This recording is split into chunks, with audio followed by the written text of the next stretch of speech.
Makadi henyu, ndini shenge mavhima akakanonzi zvinondinetsa. Mwiru zvangu ndenge muranda mumusha matenzi. Vemanyemwe vari muzeerere kuhwereketa semapenzi. Vanenge pwere dzisingaone kuti kungopotsera mashoko. Zvinokonzera zhowe, potse pedzisire atova maoko. Pada zvimwe nyanduri vakatandara zvavo ndombonaga kundari. Handiwanzi nyaya, kungouchira vamwe nokutsikitsira muchikari. Panyaya vanonyepa, kunyomba nekunyeya havanyari. Chikonzero ndichimirizika pachangu kurutivi, ruoko pakarwizika singazari. Usati wanditi ndiri wako mira, ngatitambe itese unyatsondiziva. Nekuti waunoti mudiwa rungwanani, usiku wachakuteera riwa.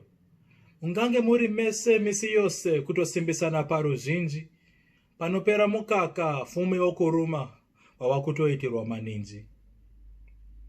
Pandinomuka mamba kwedza ndakananga kubasa, ziya, ropa nemisodzi, maricho aya sandi makasa. Zvino pandinozorekichawo nekwenyu wehama musazondirasa, kuti ndima yapera pakuripa muchinditi pamunondo pamusasa. Vamwe vachandinzwa vachati haiwa ngara munodada. Munogoparidza semusingatadzi seiko kukwevana kwembada.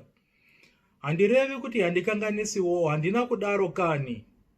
Ndati tingotsiuranewo pashoma pamwe tingagara zviri nani. Asi kune avo vanoda kunditsvaga muhondo dzamazwi, aiwa musandisetsa. Musatambira murukowa rwemusha wangu. Inini handidi zvinondinetsa. Mazvita henyu.